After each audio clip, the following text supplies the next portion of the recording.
오늘 하나님 말씀 같이 보도록 하겠습니다. 하나님 말씀은 고린도전서 15장 12절에서부터 19절 말씀이 되겠습니다. 제가 대신해서 읽어드리겠습니다. 그리스도께서 죽은 자 가운데서 다시 살아나셨다 전파되었거늘 너희 중에서 어떤 사람들은 어찌하여 죽은 자 가운데서 부활이 없다 하느냐. 만일 죽은 자의 부활이 없으면 그리스도도 다시 살아나지 못하셨으리라. 그리스도께서 만일 다시 살아나지 못하셨으면 우리가 전파하는 것도 헛것이요 또 너희 믿음도 헛것이며 또 우리가 하나님의 거짓 증인으로 발견되리니 우리가 하나님이 그리스도를 다시 살리셨다고 증언하였습니다. 만일 죽은 자가 다시 살아나는 일이 없으면 하나님이 그리스도를 다시 살리지 아니하셨으리라. 만일 죽은 자가 다시 살아나는 일이 없으면 그리스도도 다시 살아나신 일이 없었을 터이요. 그리스도께서 다시 살아나신 일이 없으면 너희의 믿음도 헛되고 너희가 여전히 죄 가운데 있을 것이요. 또한 그리스도 안에서 잠자는 자도 망하였으리니 만일 그리스도 안에서 우리가 바라는 것이 다만 이 세상의 삶뿐이면 모든 사람 가운데서 우리가 더욱 불쌍한 자이니라. 아멘. 말씀을 위하여 함께 기도하도록 하겠습니다. 고마우신 하나님 아버지, 떨어져서 서로 얼굴을 대하기 힘든 이런 상황 속에서도 저희가 또 같은 시간에 말씀을 볼 수 있게 하여 주시고 말씀을 듣고 전할 수 있도록 인도해 주신 것을 감사를 드립니다. 2000년 전 예수님께서 우리 죄를 위하여 죽으시고 장사 지낸 바 되었다가 부활하신 그날을 기억하여 오늘 우리가 부활주일로 섬깁니다. 하나님 아버지, 저희의 예배를 통하여 영광을 거두어 주시고 말씀을 듣는 지체들에게도 아버지 하나님의 영광이 드러나며 또 말씀을 통하여서 예수 그리스도의 죽으심과 부활을 다시 생각하는 가운데 믿음이 새롭게 전진되어지며 또 하나님을 더욱더 깊이 알아가는 시간이 되게 하여 주시옵소서. 이 시간이 오직 주님께만 영광 돌려지기를 간절히 원하오며 모든 말씀 우리를 주에서 구원하신 예수 그리스도의 이름으로 기도드립니다. 아멘. 저는 오늘 이 본문 말씀을 가지고 부활절에 맞추어서 부활이 가지고 있는 의미를 가지고 함께 나누어 보겠습니다. 인류사적으로 보게 되면 세상에 없는 것들이 새롭게 만들어지거나 나타나면 개혁이 일어나죠. 하늘의 비와 하늘의 태양만을 보고 살았던 시대에 농업 중심의 시대, 목축 중심의 시대에서 전기기관차가 발견되어지면서 영국을 중심으로 하여 산업혁명이 일어났을 때 사람들은 거기에다가 혁명이라는 단어를 붙였죠. 새로운 것이 발명되어지거나 발견되어지면 인류사에서는 격동이 일어나는 것입니다.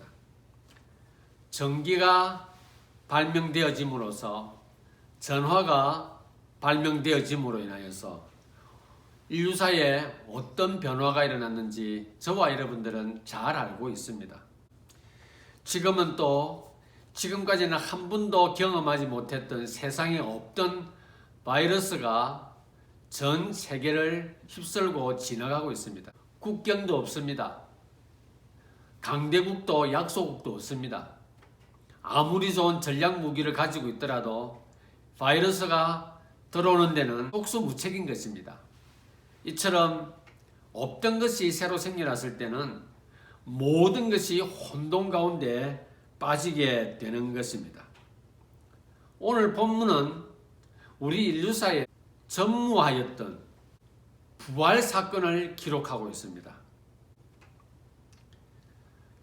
예수 그리스도의 부활로 인하여서 우리 삶의 주위에는 엄청난 변화들이 일어났습니다. 우리와 같은 이런 믿음의 공동체들이 만들어지고 그 한 믿음 안에서 교제하며 서로를 위하며 격려하며 살아갑니다. 그리고 나이가 적든 많든 하나님 말씀 앞에서 자기를 비추어 보며 더 겸손해지며 또 하나님께서 주신 것들을 통하여 내적으로 풍요로운 삶을 살기를 다들 갈망하고 있는 그러한 시대입니다. 그래서 저는 오늘 이 본문에 나와 있는 부활에 대한 그 의미가 무엇인가를 함께 나누어 보도록 하겠습니다.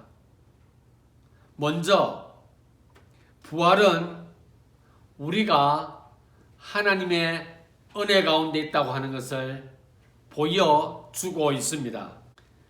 부활이 우리에게 가지고 있는 제일 첫 번째 우리가 누리고 있는 것이 뭐냐면은 바로 우리가 하나님 앞에서 죄인이라는 사실을 고백할 수 있었던 것입니다.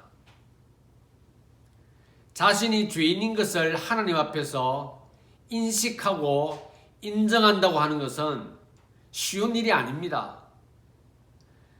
사람은 살아가면서 자기가 죄인이라고 하는 사실을 쉽게 받아들이지를 못합니다. 그래서 많은 사람들이 예수 그리스도의 복음이 증거되어질 그때에 자신이 죄인인 것을 고백하는 문제, 자신이 죄인인 것을 인식하는 문제에서 많은 걸림돌이 발생하게 되는 것입니다. 예수님께서 우리를 위하여 죽으시고 장사 지낸 바 되었다가 부활하신 것은 우리로 하여금 우리에게 있는 죄가 분명하게 사해졌다고 하는 사실을 부활을 통하여 보여주고 있는 것입니다. 우리는 죄값으로 인하여 죽을 수밖에 없었죠. 그러나 예수님께서 우리의 죄를 대신하여 죽으시고 장사 지낸 바 되었다가 부활하심으로 인하여 우리는 하나님의 은혜 가운데 살게 되어진 것입니다. 하나님과 소통하게 되어진 것이죠. 예수 그리스도 때문에 직접 하나님 앞으로 나아갈 수 있게 된 것입니다. 우리는 지난 일주일간 고난주간으로 섬겼습니다. 고난주간을 섬기는 이유는 예수님께서 우리를 위하여 십자가를 지시는 그 과정과 십자가를 지시고 골고다상에서 십자가에 못 박히시는 것, 그 과정까지를 함께 생각하며 그 고난을 떠올리며 우리 자신을 정결하게, 우리 자신을 더욱더 겸손하게 하기 위하여 그러한 고난주간을 섬기고 있는 것입니다. 오늘 우리는 이 부활을 통하여서 우리에게 주어진 부활의 첫 번째 의미는 바로 우리가 하나님의 은혜 가운데 있다고 하는 것을 부활이 선포하고 있는 것입니다. 우리는 은혜 가운데 특별히 하나님의 은혜를 강조를 많이 합니다. 이유는 하나님은 우리의 조물주이시며 창조주이시기 때문에 아버지 하나님의 뜻대로 하실 수가 있습니다. 그러하나 하나님 우리를 만드시고 이미 구속사를 통하여서 우리를 당신의 품으로 데려갈 것을 계획하고 계셨고 그것의 시작이 바로 예수 그리스도를 이 땅에 보내어 주는 것이었습니다. 오늘 저희는 부활절을 맞이하여서 부활의 의미 첫 번째로 우리는 하나님 은혜 가운데 있다는 것을 확신하고 확인하시기를 바랍니다. 두 번째, 부활의 의미는 이 땅에서의 사명을 알게 되는 것입니다. 여러분, 부활이라고 하는 것은 없었던 일입니다. 일어날 수 없는 일들이 부활입니다. 그리고 사람을 위하여 누가 대신하여 죽고 부활하는 일은 후에도 있지 않을 것입니다. 그렇기 때문에 우리는 부활을 믿는 우리, 예수 그리스도가 부활하심으로 인하여 우리는 하나님의 자녀가 되는 그런 특별한 은혜를 누리고 있는데, 우리는 이 땅에 살아가면서 그 은혜를 누리는 우리들이 이 땅에서는 어떤 모습으로 살아가야 되는가 하는 그 사명을 알게 해주는 것입니다. 첫 번째로 우리는 경건한 삶을 살아야 하는 것을 부활이 우리에게 말해주고 있는 것입니다. 부활은 우리로 하여금 모든 것을 오픈하게 합니다. 숨기지 않도록 한다는 것이죠. 왜 그러느냐?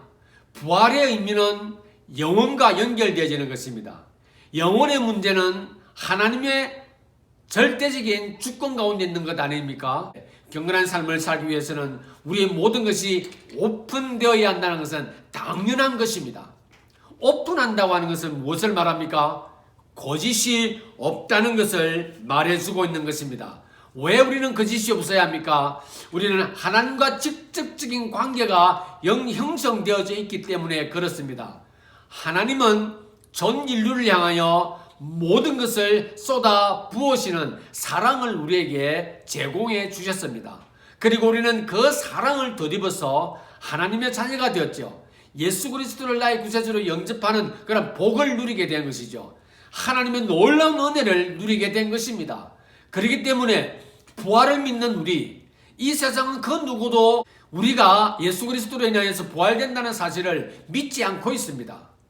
지금도 많은 사람들은, 많은 무리들은 예수 그리스도의 부활을 받아들이지 않기에 예수 그리스도를 자신의 구세주로 영접할 수가 없는 것입니다. 저와 여러분들은 부활하신 예수 그리스도, 우리를 위해 죽으시고 3일 만에 부활하신 예수 그리스도를 믿음으로 우리는 이 땅에서 살아가는 특별한 사명을 가지고 살아가는 것입니다. 누가 우리에게 이렇게 하라 저렇게 하라는 것이 아니라 영원한 것, 하나님의 것을 가지고 있으면 모든 것이 오픈되어질 수밖에 없고 그냥 투명해질 수밖에 없는 것입니다. 이러한 삶을 살아가는 우리는 경건의 삶을 살아가는 것으로 그것을 대신할 수가 있는 것입니다. 그렇기 때문에 하나님은 우리가 부활을 믿고 오픈하며 살아간다고 하는 것을 다르게 측면하면 우리는 이 땅을 당당하게 살아갈 수가 있는 겁니다. 어떨 때 당당하게 살아갈 수가 있습니까? 나에게 주어진 사명을 다할 때입니다. 사명은 무엇입니까? 바로 나를 나되게 한, 나로 의미 있게 만드는, 나의 생명을 가치 있게 해주신 예수 그리스도의 죽음과 부활을 증거하는 것이 첫 번째 우리의 사명입니다. 그것을 위하여서 우리는 말씀과 기도의 삶을 창념하는 삶을 살아야 하는 것입니다. 말씀은 우리에게 지속적으로 빛된 삶을 살 것을 도전하고 있습니다. 그리고 그것은 영원한 것을, 부활을 믿고 있는 우리, 예수 그리스도와 함께 부활된다는 사실을 알고 있는 우리들은 이 세상 사람들을 향하여서 정말로 사명을 완수하며 겸손한 삶을 살 수 있고 경건한 삶을 당연히 살 수 있게 되는 것입니다. 부활에 관한 것은 성경에 있는 모든 기록이 대신해 주고 있습니다. 그렇기 때문에 이 땅에서의 사명감을 가지고 살아갈 때 자신들은 자기가 속한 그런 공동체에서 책임의식을 가질 수가 있는 것입니다. 저는 제가 일하는 곳에서 일을 할 때 많은 나라에서 온 다양한 국가의 사람들과 일을 합니다. 그럴 때 저는 가끔씩 내가 대한민국 사람이라고 하는 것을 생각하고 내 행동을 조심할 때가 있습니다. 그리고 그것이 어쩌다가 생각나는 것이 아니라 저는 자주 생각을 합니다. 행동을 조심하고 말을 조심할 때가 사실 있습니다. 그런 것처럼 세상 그 누구도 아직도 우리 외에는 예수 그리스도가 부활했다는 사실을 안 믿고 있는, 그렇다면 특별하게 우리는 그 부활을 믿고 있는 우리들은 이 땅에 살면서 하나님께서 우리에게 주신 그 사명을 완수하는 삶을 살아가야 하며, 또 내가 속한 공동체입니다. 가정과 직장과 사업의 현장에서, 학교에서 내게 주어진 책임을 잘 완수해야 하는 겁니다. 그 책임은 무엇으로 우리가 대변할 수 있습니까? 학생이면 공부를 열심히 하는 것이죠. 사업체를 운영하는 사람들은 정직하게 하는 것이죠. 가정에 이르러서는 그들이 위치한 자리에서 서로 존중하고 서로 아껴주며 서로 위해야 되겠죠. 서로 신뢰해야 하는 것이 책임을 다하는 것입니다. 하나님 앞에서는 1대1입니다. 그렇기 때문에 하나님과 소통되어진 우리들은 하나님 앞에서 우리 자신들을 비추어 보게 되고 결국은 내가 속한 공동체에서 책임의식을 가지고 살아가게 되는 것입니다. 사랑하는 지체 여러분, 오늘은 부활절입니다.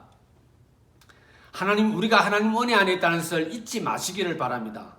그리고 또 우리에게는 이 땅을 살아가는 데 있어서 많은 사람들과 구분되어진 사명이 있다는 사실을 꼭 기억하시기를 바랍니다. 세 번째로, 부활은 우리로 하여금 더욱 성숙하게 만들어주고 있습니다. 제가 오늘 본문 말씀을 한번 또 읽어드리겠습니다. 17절부터 그리스도께서 다시 살아나신 일이 없으면 너희의 믿음도 헛되고 너희가 여전히 죄 가운데 있을 것이요 또한 그리스도 안에서 잠자는 자도 망하였으리니 만일 그리스도 안에서 우리가 바라는 것이 다만 이 세상의 삶뿐이면 모든 사람 가운데 우리가 더욱 불쌍한 자이니라 기록하고 있습니다. 사랑하는 지체 여러분, 부활은 우리로 하여금 더욱 성숙하게 만들어줍니다. 부활에 대한 믿음과 이 부활에 대한 그런 사건들을 우리가 잊지만 않고 있다면 내가 누구와 연관되어져 있고 누구의 말씀을 들으며 누구의 지혜를 본받으려고 하는가 하는 사실을 누누이 확인하게 될 줄 믿습니다. 우리에게 주어진 삶의 모든 틀들 속에서 우리가 하루하루 성숙하게만 되어져 간다고 한다면 이보다 더 기쁜 일이 어디에 있겠습니까? 세상에 있는 사람들은 누구도 부활에 대해서 말하고 있지 않습니다. 왜냐고요? 우리 신체는 죽으면 끝이라고 알고 있기 때문에 그렇습니다. 그리고 과학적으로도 생명이 한번 끝나고 나면 다시 살아나지 않는다고 하는 것이 과학적으로 증명되어 있기 때문에 부활을 믿지 않는 것입니다. 그렇기 때문에 세상 사람들은 그러한 것이 일어나지 않기 때문에 죽음 이후에 대해서는 관심이 없는 것입니다. 죽음 이후에 관심이 없다고 하는 것을 다른 말로 표현하면 우리의 죽음에 대해서 가장 안타까운 마음을 가지고 직접 이 땅에 내려오셔서 우리를 위하여 대속의 죽음을 죽으신 하나님 되시며 인간 되신 예수 그리스도의 그 사역과 구속 사역은 의미가 없어지는 것입니다. 세상은 예수를 거부할 때 우리는 어떻게 했습니까? 우리는 그 예수님을 내 자신의 구세주로 받아들였습니다. 그렇기 때문에 세상은 부활을 말하지 않고 있을 그때에 우리는 계속해서 말해야 할 이유가 바로 무엇인가? 바로 내가 예수 그리스도를 믿고 부활하신 예수 그리스도를 내가 믿고 따르고 있기 때문에 그렇습니다. 내가 그것을 믿음에도 불구하고 부활이 없다고 말한다거나 그것을 믿음에도 불구하고 내가 믿는 부분만 믿겠다고 한다면 우리는 정말로 불쌍한 사람이요 어리석은 사람인 것입니다. 그렇기 때문에 이 부활 사건은 우리를 이 땅을 살아가는 우리들을 더욱더 성숙하게 만들어주는 것입니다. 무엇보다도 우리가 매일매일 삶을 살아갈 때 이 부활이라고 하는 것이 우리에게 새로운 것을 기대하게 해줍니다. 없던 것이었거든요. 예수님 전에는 없던 것이었거든요.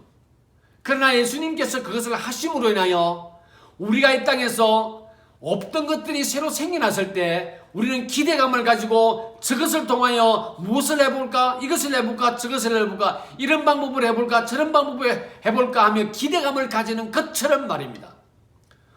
우리가 가지고 있는 이 부활신앙은 매일매일 삶을 기대감으로 충만하게 해주는 능력이 있습니다. 그것이 바로 부활이 우리에게 준 선물이죠. 부활은 제가 먼저 말씀드린 것처럼 영원한 것을 말하고 있습니다. 영원함은 하나님의 영역이죠. 삶의 지혜는 어디에서 나옵니까? 바로 여호와를 경외하는 데서 나오는 것입니다. 그래서 우리는 말씀을 떠나서는 안 되는 것입니다. 그래서 우리는 기도를 쉬어서는 안 되는 것입니다. 삶의 지혜는 우리에게 무엇을 말해주고 있습니까? 인내함에 열매가 있고 수고하고 기다리는 것에서 결실이 있다고 하는 것을 말해줍니다. 부활이 있다고 하는 것은 영원한 것이 있다는 것을 말하는 것인데 우리는 이 땅을 살아가면서 얼마나 많은 것들을 제한하고 있습니까? 특히 믿음을 가진 우리들도 그렇습니다. 나에게 주어진 위급한 일, 좋지 못한 일들이 발생되어지면 쉽게 절망을 해버립니다. 그리고 나에게 갑작스럽게 밀려온 그러한 낭망적인 그러한 일들, 희망이 없는 일들을 경험하게 되면 우리는 아주 쉽게 나에게는 내일이 없으라고 그냥 단정해 버리기도 합니다. 믿고 있는 우리들마저 그렇다기에 부활이 없다고 하는 사람들은 얼마나 절망적인 삶을 살아가고 있을까요?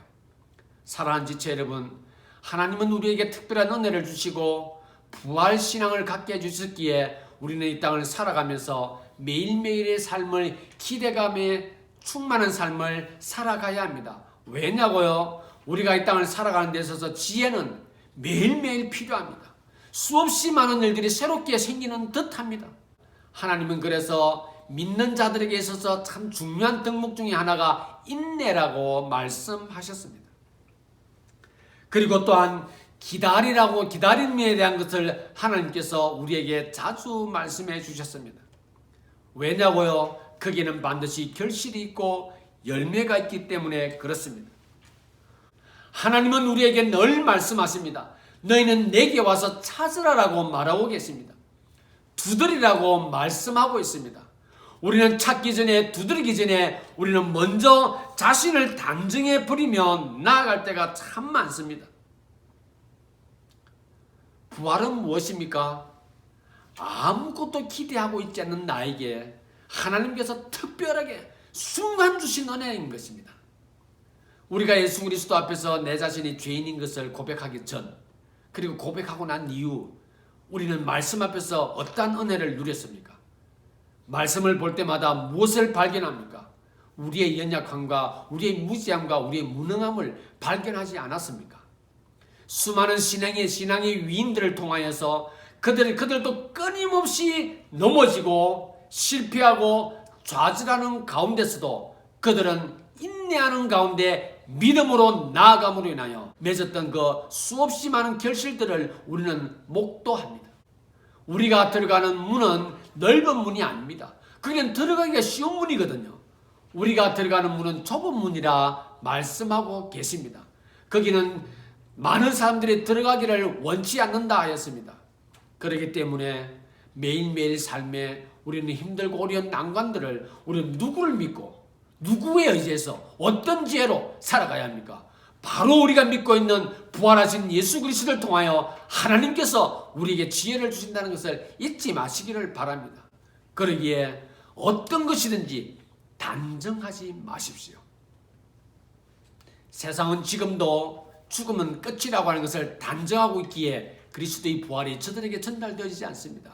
힘든 일이 있느냐? 너희를 가로막고 있는 장애가 있느냐? 멈추지 말고 중단하지 말고 절망하지 말고 두려워하지 말고 나아가라라고 말씀하고 계십니다. 하나님께서 나아가는 그들에게 찾는 그들에게 지혜를 주시고 길을 제공해 주신다고 약속하고 계십니다. 사랑하는 지체 여러분, 매일매일 살아가면서 우리는 수없이 많은 어려움 가운데 있지만은 자신의 경험과 주위 사람들이 말하는 것들로 단정하고 결론 내려고 하지 마시기를 바랍니다. 그것을 하기 전에 먼저 기도하고 말씀 가운데서 하나님의 약속의 말씀을 붙드시기를 바랍니다. 하나님은 우리를 안전하게 보호해 주신다고 약속하셨습니다. 그러기에 절대로 멈추지 마시기를 바랍니다. 수고함이 있으면 반드시 결실함이 있을 것입니다. 인내함이 있으면 거기에 풍성한 열매가, 풍성한 결실이 있을 것임을 하나님이 약속하고 계십니다. 매일매일의 삶을 기대감 속에 출발하시기를 바랍니다. 저와 여러분들은 그러한 특별한 은혜를 누릴 자격이 우리에게 있습니다. 왜 나는 안 되지? 나는 아무래도 변하지 않아. 내가 하는 일이 그렇지 라고 단정하지 마시기를 바랍니다. 우리가 단정하지 않는 그 은혜 때문에 부활하신 예수 그리스도를 우리는 영접했습니다.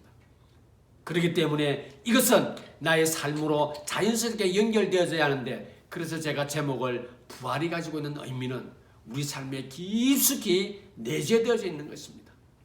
부활을 믿는 것이 우리 삶의 모습인 겁니다. 여러분, 무엇을 믿든지 하나님께 맡기시고 나아가시기를 바랍니다. 포기하지 마시기를 바랍니다. 실망하지 마시기를 바랍니다. 주의 말씀으로 인하여 마음의 평안함을 얻고 얼굴에 빛을 다시 하나님으로부터 얻는 우리의 삶이 될 수 있기를 바랍니다. 저는 오늘 부활절을 맞이하여서 부활의 의미 여러분들과 함께 나누었습니다. 저와 여러분들은 하나님께서 주시는 자격이 있습니다. 결론을 맺습니다. 부활은 일어날 수 없는 일이 일어났습니다. 마찬가지로 우리도 인류 속에서 하나님을 믿는 것이 쉽지 않은 일인데 저와 여러분들은 그것을 믿었습니다. 가장 힘든 자신이 죄인인 것을 하나님 앞에서 그냥 오픈하여 나는 이런 사람입니다라고 고백하였던 저와 여러분들입니다. 부활을 통하여 우리가 가지고 있는 은혜가 얼마나 많은지 한번 돌아보시기를 바랍니다. 은혜 가운데서 사명감을 잃지 않고 날마다 성숙한 삶을 살아가기를 소망하는 저와 여러분들이 되어서 이 어려움을 잘 극복해 나가는 믿음의 귀한 일꾼들이 될 수 있기를 바랍니다. 잠시 기도하겠습니다. 하나님 아버지, 예수 그리스도가 저희를 위하여 십자가에 죽으시고 3일 만에 다시 부활하신 것으로 인하여 우리에게 소망을 주시고 경건의 삶을 살아가야 할 이유를 알게 하여 주시고 날마다 성숙되어져야 하는 참된 이유를 발견하게 해주셔서 감사를 드립니다. 하나님 아버지, 저희는 하나님의 은혜를 누리는 사람들로서 세상을 향하여 당당하게 살아가게 하여 주시고 힘들고 어려운 일들이 발생되어졌을 때에 사람들이 말하는 것들로 나의 믿음의 촛대를 삼지 말게 하여 주시고 하나님께서 나에게 주신 말씀을 통하여 확신하는 가운데 믿고 여전히 전진해 나가는, 그래서 인내하는 가운데 열매 맺고 수고하는 가운데 결실을 맺는 하나님의 선한 백성들 될 수 있도록 축복하여 주시기를 간절히 원하옵나이다. 사랑이 많으신 하나님 아버지, 오늘 이 부활절에 하나님께서 주신 이 부활의 의미를 가지고 마음의 깨달은 바를 가지고 이제 가정을 향하여서, 직장을 향하여서, 또 사업체로, 학원의 현장으로 나아갑니다. 주님께서 주님의 백성들을 가슴으로 품어주시고 또 인도하여 주시고 동행하여 주셔서 어디를 가든지 하나님께서 내려주시는 풍성한 복을 누리는 복된 삶을 살아가는 저희가 되기를 간절히 원하며, 이 모든 말씀 우리를 주에서 구원하신 예수 그리스도 이름으로 기도드립니다. 아멘.